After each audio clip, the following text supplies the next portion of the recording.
Assalamualaikum warahmatullahi wabarakatuh. Gimana nih kabarnya sahabat media peradaban Islam? Sekarang kita masuk ke topik diskusi bebas selanjutnya, yaitu tentang tampil keren, tetap konsisten, navigasi fikih Gen Z di tengah gempuran tren era digital.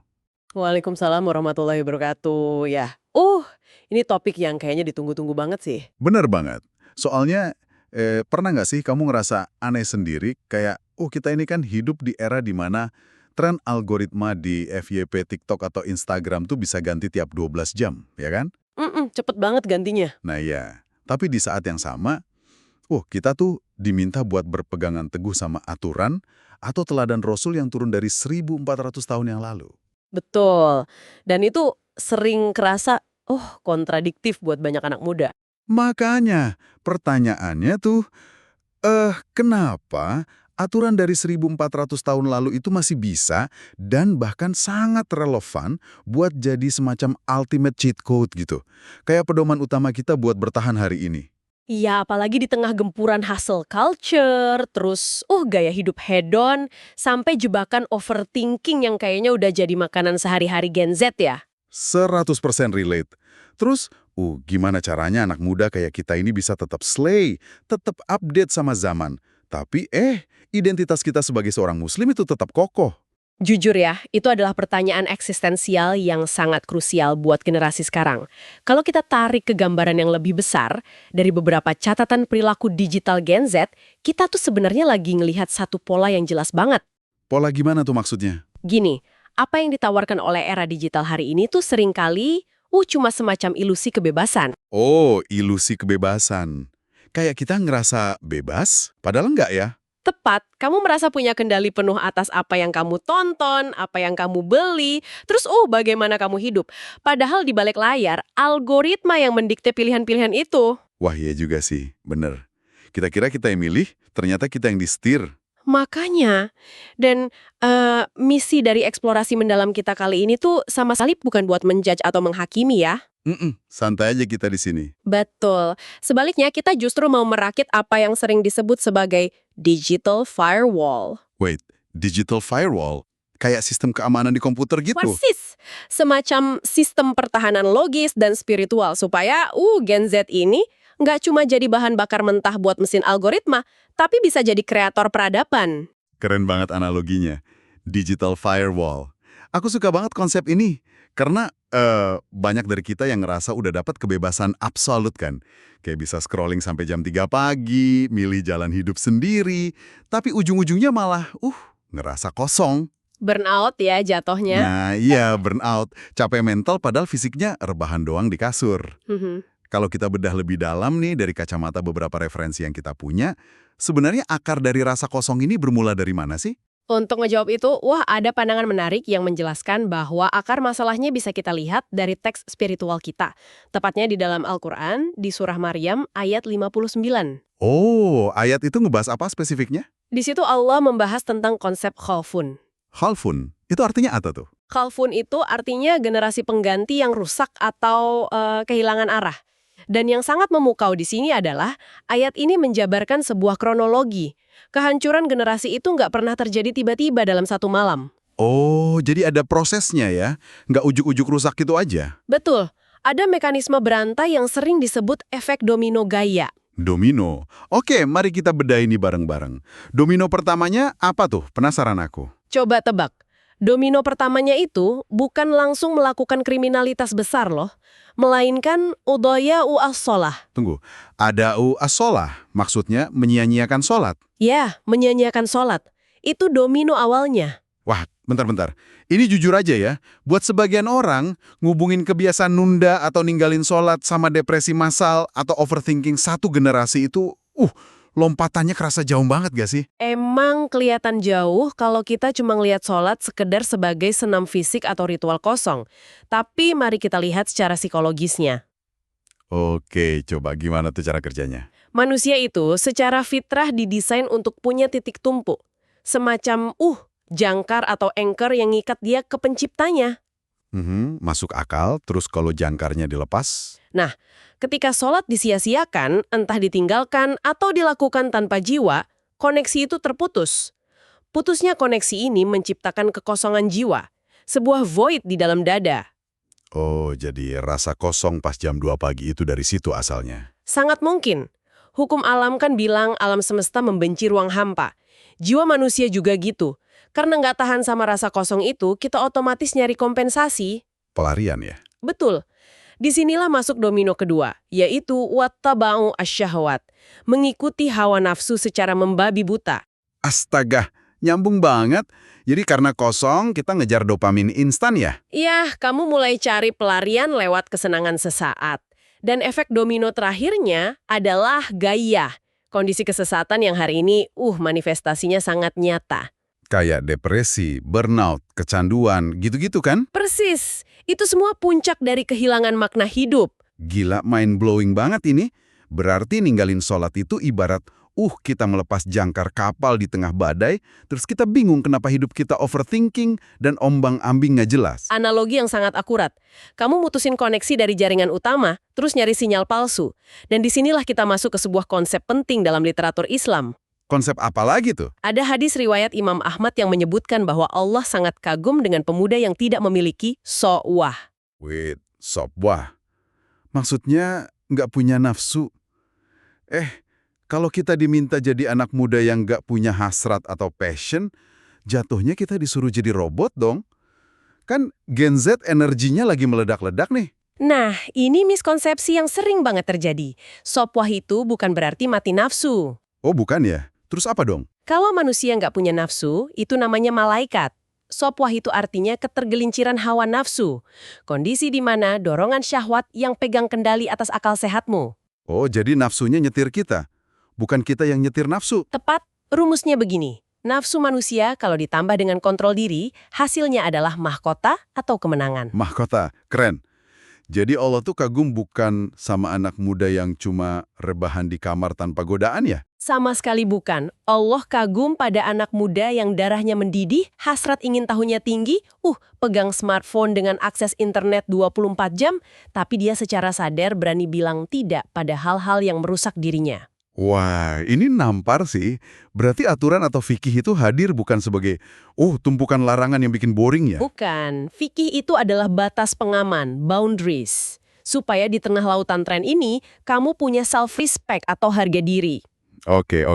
Nah, ngomongin soal boundaries dan godaan layar smartphone, di sini nih bagian yang paling mind-blowing menurutku. Kita transisi ke realita jam 2 pagi tadi.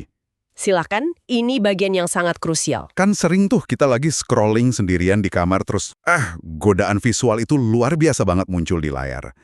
Beberapa orang nyebutnya dopamin detox buat ngobatinnya. Tapi emangnya ada efek separah itu ya ke otak kita? Sangat parah. Beberapa sumber mengatakan bahwa kecanduan visual atau pornografi itu bukan cuma soal iman lagi turun, tapi itu murni pembajakan dopamin. Dopamin hijack. Dopamin hijack? Terus ngerusaknya ke bagian mana tuh di otak? Itu merusak langsung ke bagian yang namanya prefrontal cortex. Wait, prefrontal cortex itu yang tugasnya apa? CEO otak bukan sih? Betul banget. Itu pusat logika, fokus, dan yang paling penting, itu adalah rem diri kita. Rem diri.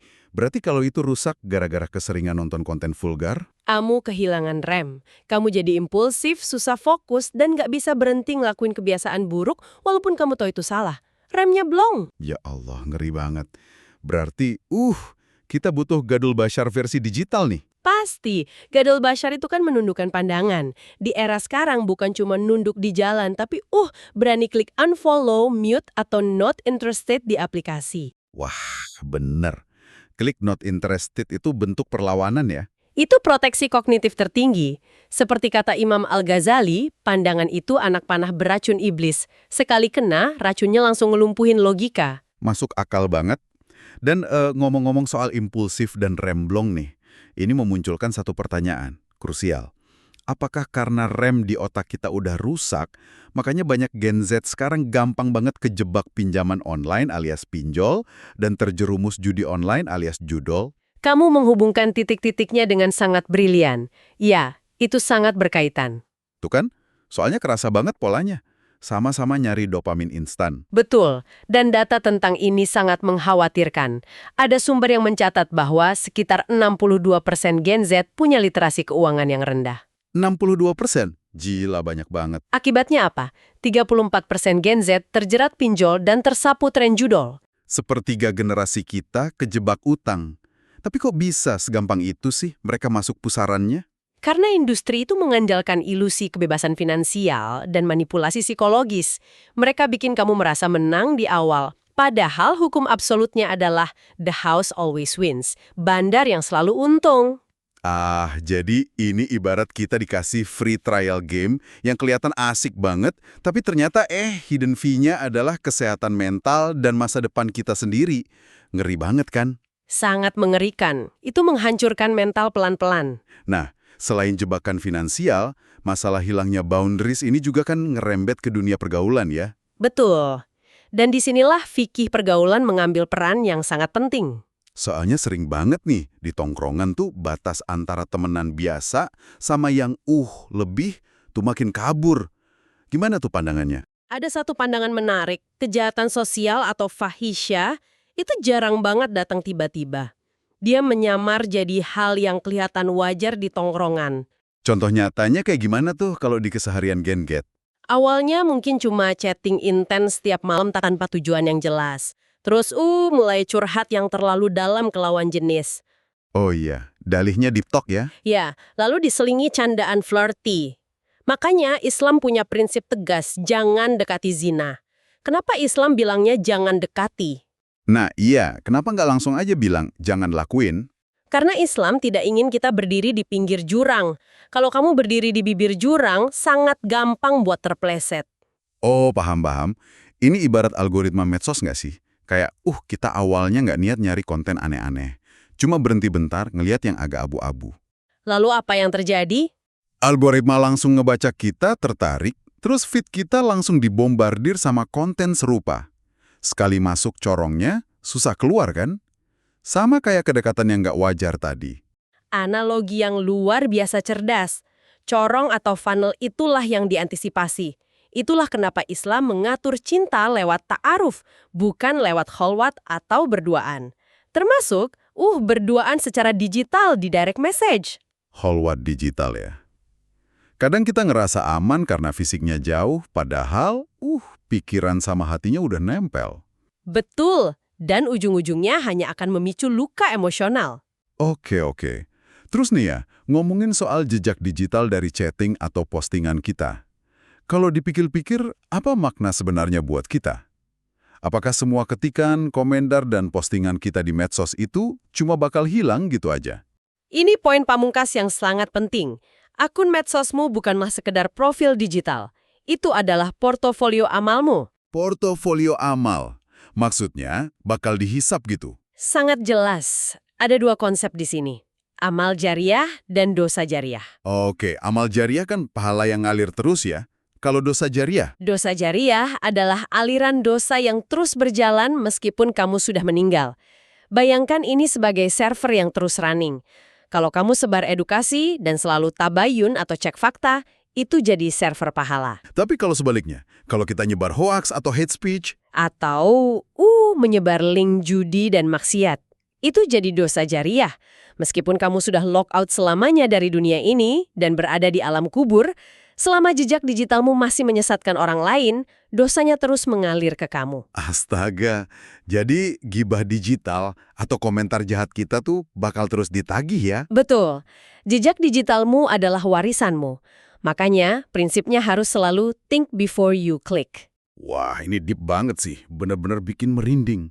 Jadi, VK itu emang beneran digital firewall buat nyelamatin hidup kita ya, bukan sekedar aturan kaku. Tepat sekali, fikih adalah perlindungan. Oke, luar biasa banget diskusi kita hari ini.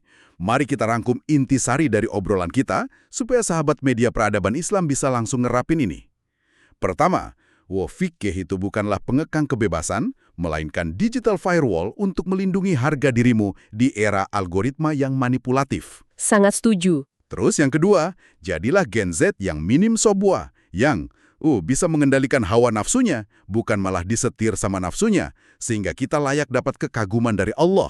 Itu adalah mahkota bagi seorang pemuda. Mantap. Ketiga, Khodul Bashar versi digital. Beranilah buat unfollow, mute, dan klik not interested. Ini cara ampuh buat nyelamatin otakmu dari dopamine hijack. Ya, dan mencegah kamu jatuh ke pusaran pinjol dan judol. Dan yang terakhir, setiap ketikanmu di layar adalah tiket menuju amal jariah atau dosa jariah. Jadi jadikan jejak digitalmu itu warisan yang membanggakan, bukan kutukan. Rangkuman yang sangat solid kalau saya boleh tambahkan satu gambaran besar untuk menutup diskusi ini. Boleh banget, silahkan. Hidup di era distraksi ini menguras energi dengan sangat cepat. Anggaplah iman di dadamu itu adalah baterai smartphone kamu. Oke, baterai HP, terus? Dan syariat atau fikih adalah kabel chargernya. Jangan pernah mencabut kabel itu demi terlihat keren di mata manusia. Karena tanpa daya, sehebat apapun tampilan luarmu, pada akhirnya kamu akan shutdown dan hancur. Wow, kabel charger kehidupan. Analogi yang benar-benar mind-blowing dan emosional banget kalau dipikir-pikir. Kalau baterai HP kamu sisa 1% aja, kamu pasti panik luar biasa kan nyali colokan? Pasti sangat panik. Nah, pertanyaannya buat kamu semua yang lagi dengerin. Kalau malam ini baterai spiritual kamu yang sisa 1% saat kamu lagi asyik scrolling sendirian, apa yang bakal kamu lakuin buat nge-charge sebelum semuanya mati total? Pikirkan itu baik-baik ya. Pertanyaan yang sangat menggugah. Kita akan melanjutkan ke topik bebas selanjutnya yang pastinya bikin sahabat media peradaban Islam semakin penasaran. Jadi tetap ikuti Media Peradaban Islam. Wassalamualaikum warahmatullahi wabarakatuh.